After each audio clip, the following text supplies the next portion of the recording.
What's going on, Mo? What's happening? Welcome to Office Hours, where we get to kind of just chat and speak in real time about what's going on either with me, the music industry, or pop culture. And so instead of doing our typical rundown of just one thing, we're going to explore like a bunch of different topics, and we're hopefully going to be able to do that in like a quick little 15-20 minute conversation, right? So, if you enjoy conversations like this, make sure you hit the like button. That way, many people can find this and enjoy this conversation with us as a group. And then hit the subscribe button. That way, you can catch my latest videos. So, the coolest thing I think about what we're doing here is that we're going to be able to explore some of the really, really fun different ideas we're going to have as we grow together as a community. But we'll also be able to kind of shape what we would like to call culture. Okay. And so a big part of what I'm noticing, at least in mainstream media, is that right now there's a divide in at least American culture on what we should be doing. And all that really comes down to is like, does the average American consume more than they produce? Or produce more than they consume? Or on a more base level, what is an American?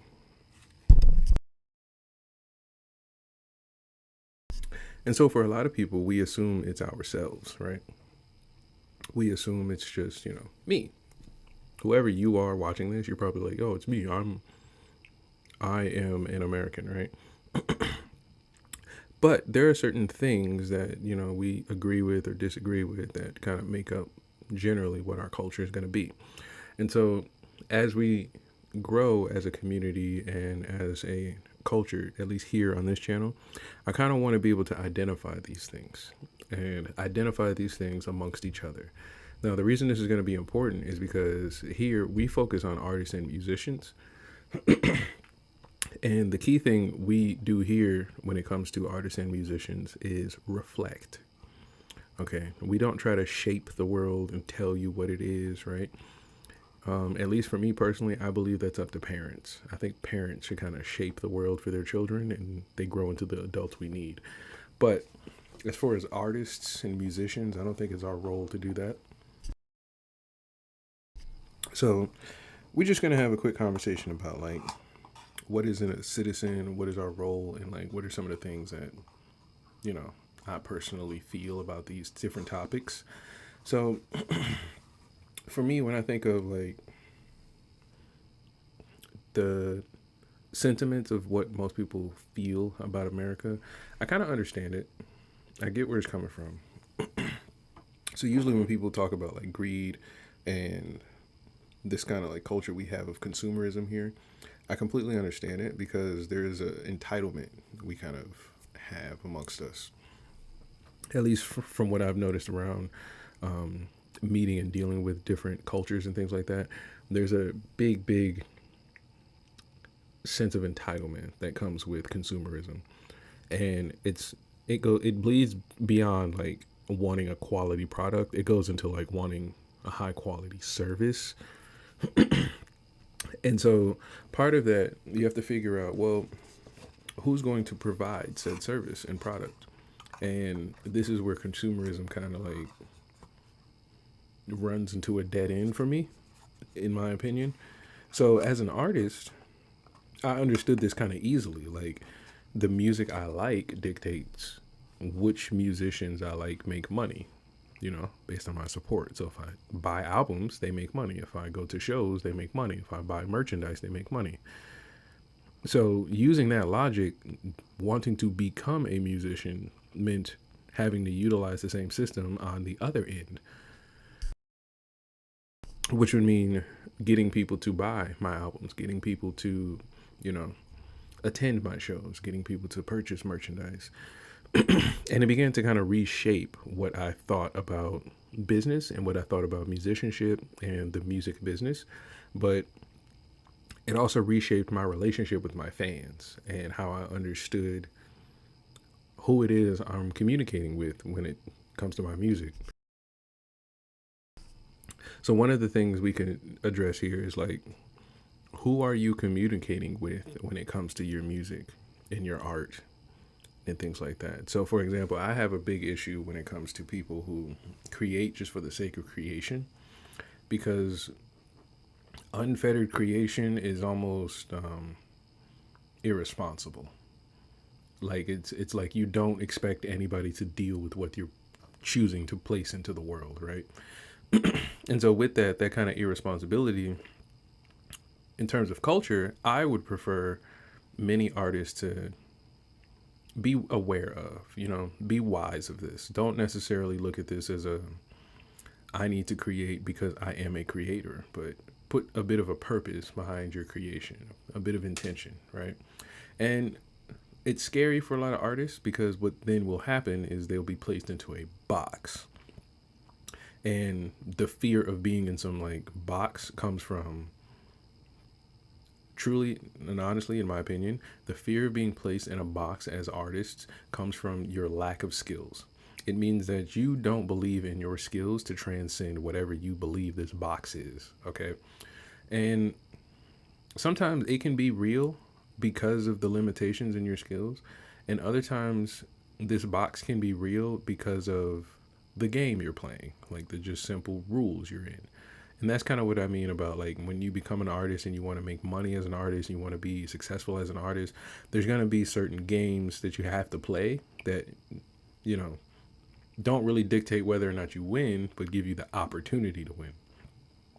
And so that looks like different things. And I have a few different videos that I'm going to try to come up with to explain this further using actual song lyrics from other artists and things like that, using their experiences and as well as reacting to some real life events, right? But bringing it back to musicians and things like that, you're going to have to run into a situation where you have to shape your customer, you have to shape your fan, and you have to shape your shows, and you have to shape your look, your image, and all that stuff. And this is kind of what this channel is going to be for me. So this is how I'm doing it. If you want to do it in, some unique way, then go for it. But all in all, this is really just advice and, a bit of an insight on how I look at culture, especially American culture, because the consumer side of American culture works for so long, right? Eventually, the people who were actually producing, like the tech companies and the actual musicians who were successful because of, their business acumen, they began to actually win to a point to where the consumer couldn't win anymore. So like when Michael Jackson would put out an album or put out a song or something like that, pretty much all of us would eat, That's not the case anymore.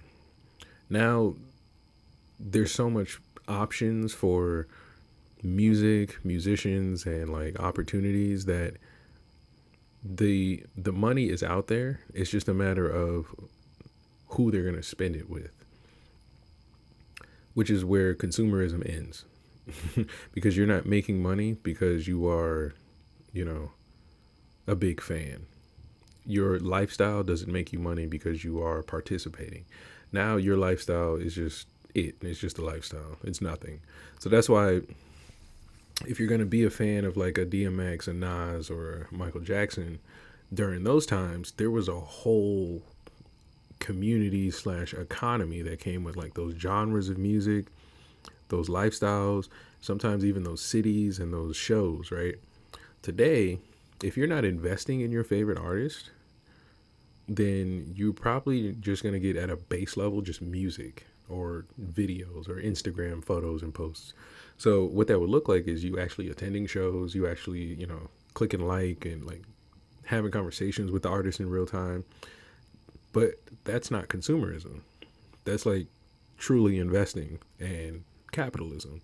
And it reshapes the culture in which you just sit and receive music from your favorite artist and then they kind of tell you how to dance.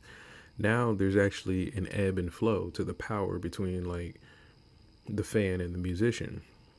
But there's a culture shock because if you're a lazy fan and you don't really search for music, you're not really trying to set a standard for like what is good music, what is bad music, creating these boxes that I say people hate, then you kind of just have to just sit and just sift through all of the music and art that comes out that you may not like.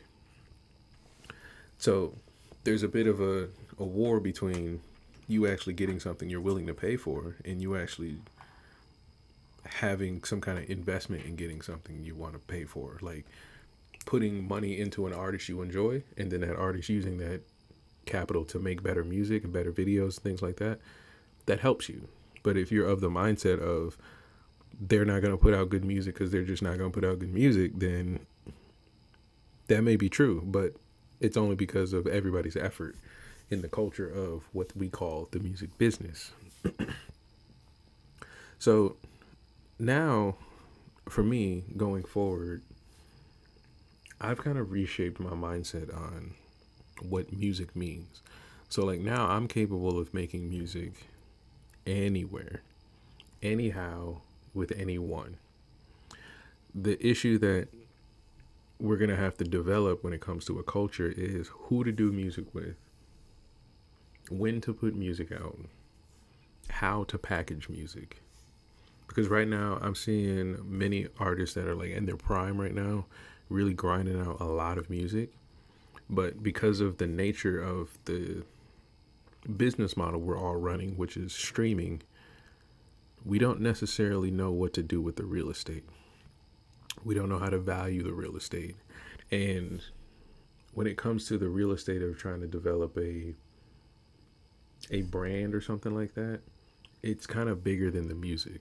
You kind of need a self-sustaining economy And this is where you will look at companies like a Apple or a Microsoft and things like that, where there's so many products and things that are moving and working that you can pretty much develop your own damn near city of products and services and things like that. So, to bring it all back full circle, you essentially want to develop a culture within, at least if you're a musician or an artist, you want to develop this within your community to where you guys can look at the art you guys love. Like, because I loved looking at Guar. Their NPR performance was awesome, but like you can take any genre of music or any art form or any medium, but if you can basically take those things, turn it into something that actually benefits your people, whether it be jobs, whether it be inspiration for more creativity. Like the TikTok bootlegging phenomenon blows my mind. I love how we just love bootlegging because it's on TikTok, but what happens on TikTok is an organic economy of creativity, but it has to benefit people. And the real benefit comes from financial wealth, meaning the products y'all make, meaning the videos, the reels, the sounds, the skits, all this stuff. It has to bring some kind of income, whether up front or at the end. But they also have to have some kind of way to where you're going to be able to benefit from it in multiple angles, right? And we can kind of close out on this, but some of the things I'm noticing record labels are doing is they're releasing songs that are less than 3 minutes long, but the budget into the song is crazy, okay? So a 3 minute song is not even enough time to like get to the dance floor, okay? That's like a hook, verse, a hook, and then you're done, depending on the fucking tempo. So it's a terrible song by like industry standards, but it's a great song if you're trying to sell something, okay? So this is what I'm noticing record labels are doing with their artists, which in my opinion sucks for artists because the artists aren't going to be able to develop an income, or not an income, an economy off of this music. But it sucks for the artists because they're going to have to be in a situation where they have to try to market this 3 minute song to people who don't know who they are, basically cold calling, right? And convert them into people who want to stay off of a 3 minute song, okay? So this is kind of the disconnect that I'm seeing between salesmen, artists, and consumers. Consumers don't really care that you're putting out a 3 minute song because if it's fire, it's fire. They'll play it. Record labels don't really care that you put out a 3 minute song because they're not counting the quality of the song, or they're not measuring or quantifying the quality of a song. The artists don't care if they put out a 3 minute song because it's A, less work, but B, it makes the situation systemic. Like you can just drop a song. Like you don't have to actually live life to create this art. You just know you can put a hook, verse, hook, and then you're out. Maybe feature some local artist. Maybe put a special bridge in there just to be cute. Work with a producer guy that's coming up. You know, you can do little gimmicks like that instead of making art. So then you'll get into the conversation of what is art, subjectivity, and all that stupid stuff, right? But when you bring it down to business, I've noticed record labels are moving this way because they're looking at music as a product and not as art. And the biggest telltale sign for me is that a lot of the artists that I enjoy personally are putting out less music. They're putting out way less music. And the reason I believe they're doing that is because they're trying to live life a little bit so that the art has a little bit of, substance to it. Like nobody wants to hear a rapper talk about jewelry every day of his life unless he's, a guy who's into jewelry. So if he's a guy into jewelry, go live your life, buy some pieces and things like that, and then come write. But if you're just for what you'll see a lot in hip hop is you're just writing for the sake of writing. There's no point to what you're saying. You're writing angry lyrics and there's no enemies. You're detailing guns and weapons, but there's no one to shoot. Stupid, very dumb things, right? They do. When you see this happen, this is because they think the music is going to be the vehicle for whatever else they got going on in their lives. And so it waters down the product. And so I'm explaining this so that way you understand that if you're a fan watching this, like if you have a favorite rapper or whatever you're trying to emulate or you think, is cool, notice these things. Pay attention to this. When they rap and when they write music, who are they talking to? Why are they saying the things they're saying? And ask yourself if you care. And if you don't care, then ask yourself if you don't care who they're talking to, then how much of it does it really matter? And if you do care who they're talking to, then how much of it doesn't matter? Because the things you will listen to intentionally when it comes to, let's say, music or even watching movies and things like that, the things you choose to indulge in and consume, keyword here, are going to be the things that shape the culture we live. So if you're cool with listening to music where just for no random reason the young woman is rapping and she has all these angry things to say, but she can't name not one person she's talking about, then you're just going to have this thing in your life that you care about for no reason, right? So it's just something to think about. And I think when it comes down to the different perspectives of consumerism to being a actual producer, artists are in a bit of a conundrum because a lot of y'all like to sing because you're sad. So let me know if you enjoyed this conversation. This is just me chilling in office hours. Gave you a little peek into what I be talking about, what I be thinking about. So if you like this, make sure you hit the like button. If you're whack, I don't care. Get out of my face. All right, I don't want to hear your music. And also make sure you hit all of my links in the link tree. I'll be posting very, very soon with some reaction videos, and Concerts Without Sound is coming back very soon. I got some cool things coming up. And check me out on Apple Music, Tidal, all that cool stuff as well.